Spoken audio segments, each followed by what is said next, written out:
Well, hello everyone, and thank you for joining us for the Intro to Resume Writing webinar. My name is Mike Schumann, and I'm going to be talking to you today about how you can take your skills, knowledge, training, experience, and turn them all into a winning resume. First thing, what is a resume? A resume is a formal presentation of a job applicant's education, skills, and work experience. Another way to think about a resume is a piece of marketing. You're using the resume to sell your experience, skills, education, knowledge to a potential employer. What else is a resume? Your resume is the ticket to the interview. So the resume itself will not land the job, but it will get you into that first interview in which you'll be able to talk about who you are more to employers and hopefully be able to land that dream job. Over here to the side, I just want to give you an idea of what a resume could look like. This one is much more standard and simple, but all the same, I think it's still helpful to see. Name at the top.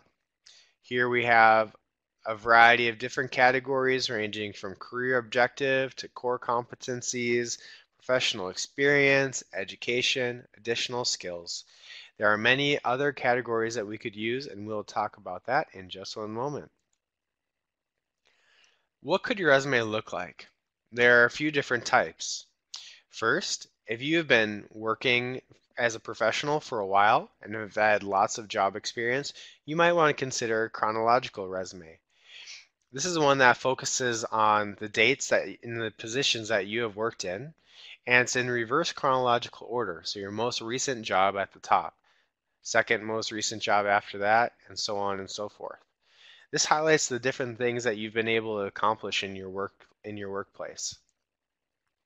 A functional resume is much more helpful for a current or recent graduate of college or university. It emphasizes your transferable skills. So the things that you are good at that could be used in any job. More generic things like critical thinking, time management, problem solving, teamwork. Also, your qualifications and accomplishments in the classroom or volunteer experience. A combination is probably the one that I most commonly create with those who come into my office. And your combination usually involves the best elements of both formats. So your job experience, highlighting the transferable skills from those jobs, as well as your more general skills and qualifications you've developed in the classroom. So, what makes a solid resume? What are the characteristics of a winning resume? First, it's clean and easy to understand. Individuals who look over resumes typically do not spend a lot of time reading through them. So, the cleaner and the easier and more consistent your resume is, the easier it will be for the person reading it to be able to understand who you are. You want consistency when it comes to spacing, formatting, fonts, etc. A nice font to use is a simple Times New Roman, size 12 font for most of your information. You can get more creative when it comes to your actual name at the very top, but as far as content goes, you want to keep it more simple. You can use things like bold, italics, underlining, but keep in mind that those tools are used to make things stand out. And if you use too many of them, you defeat the purpose because things no longer stand out the way you want them to. This also comes in handy when we're thinking about being professional. Now keep in mind that professional means something different for a graphic design person than it does for accounting. Accounting professional might be much more straightforward, consistent, um, and graphic design might have much more flair and color. It might look different than the common resume that we see.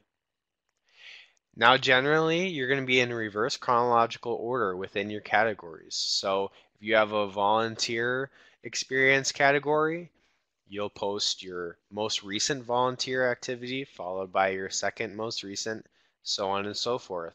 You'll do that for every different category that you have in your resume. This is big. I want to challenge you to keep your resume to one page, especially if you are a recent college graduate.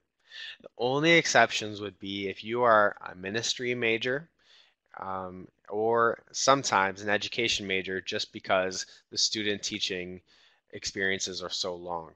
Other than that, I want to challenge you to keep it to one page, front side of one page for your resume. Now, thinking about what categories do you actually want to include? Some givens are you have to have your name, you have to have your address, your phone number, your email, but from where you go from there is pretty much up to you. You could use your education, relevant coursework, work experience, volunteer experience, perhaps a skills section. You could use any or all of these categories. Other categories could be extracurricular experience, leadership, ministry, technology, language, cross-cultural, or even just general awards section. You want to think about who you are as a person. What is your background? Do you have a lot of cross-cultural experience? You might want to use that to your benefit in the resume. Do you have a lot of technology skill? You might want to include that. Vice versa, if you don't have a lot of technology, if you don't have cross-cultural, perhaps choose a different category that would more um, highlight your specific gifts and experiences. Another way to decide what categories to use is based on the job description. Any job that you apply for will have a job description. The descriptions can sometimes be more basic and generalized, sometimes they're shorter, sometimes they're longer, but the job description is vital because it's basically this company giving you the answers to the test.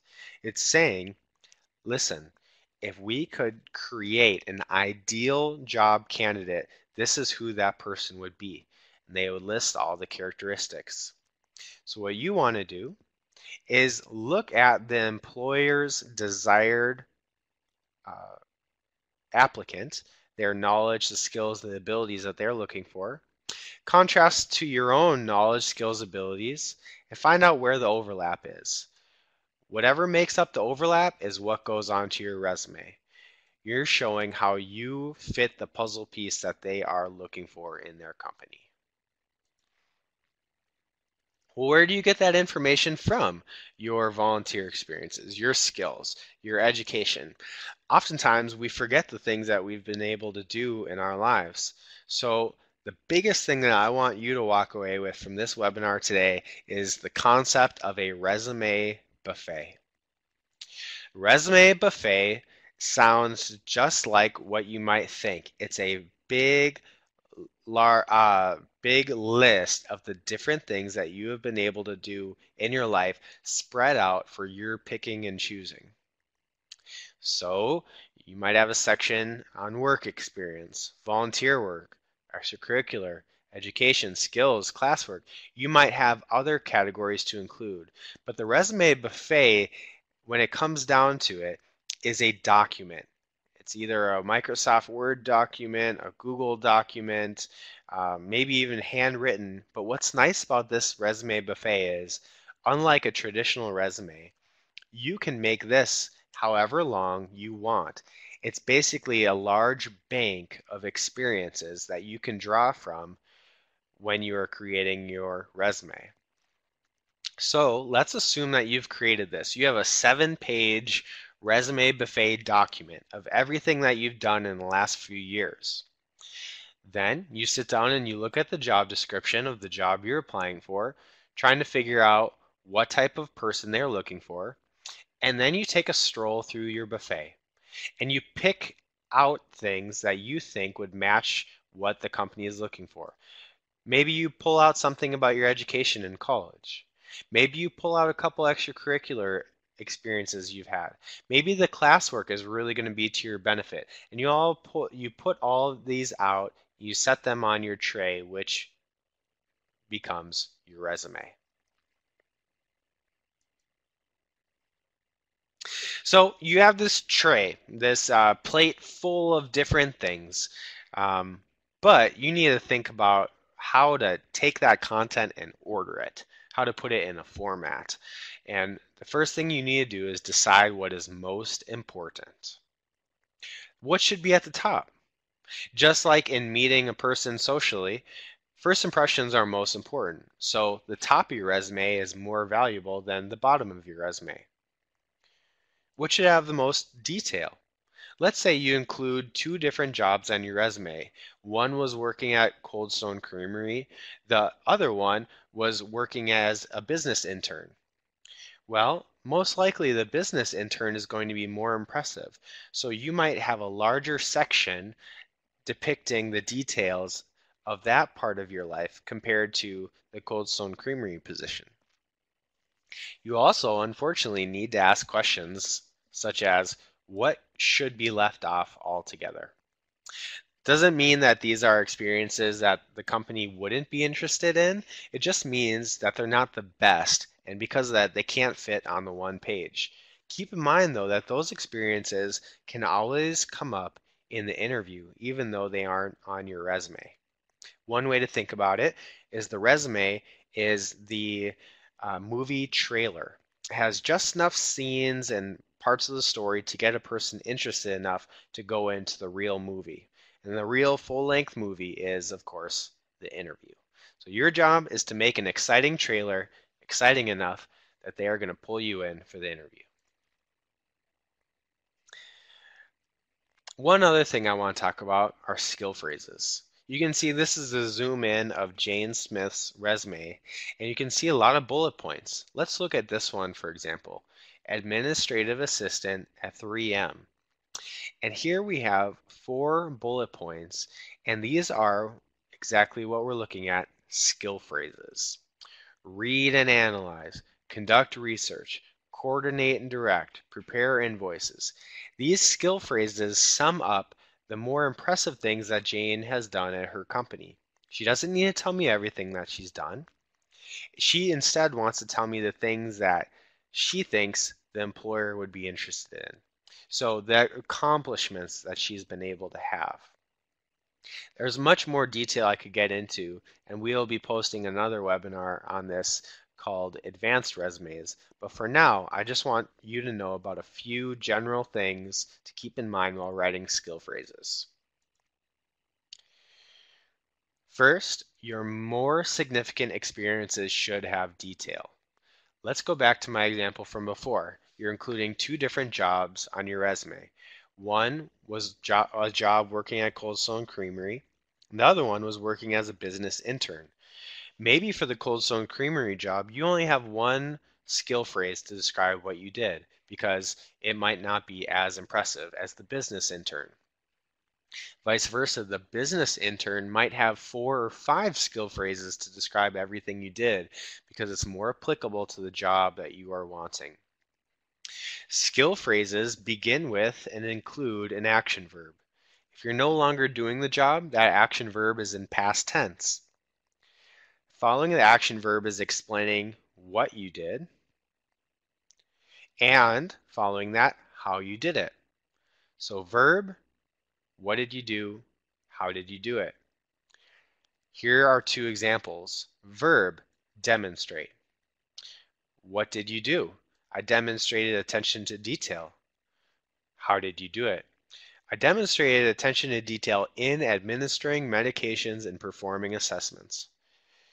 Note, this is a short phrase.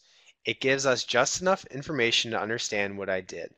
We don't have space or time to go into much detail. Again, that's the purpose of the interview. Here's another example.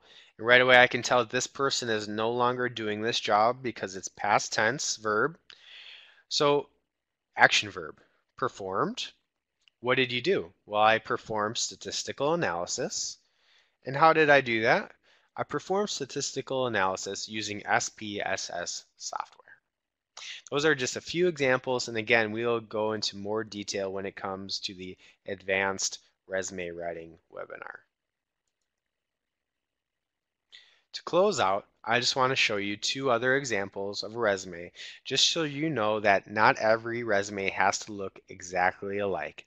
Some will have color, some will have bold, some will have highlights, some will have different categories or different structure or setup. Many of these decisions will be based on preference and what you think the company is most looking for. Madison, for her job, she considered all what the company was looking for, and she came up with these different categories to show her experience and expertise to the company. Gabriel did the same thing. He chose a work summary, some highlights, and his experience all the way through.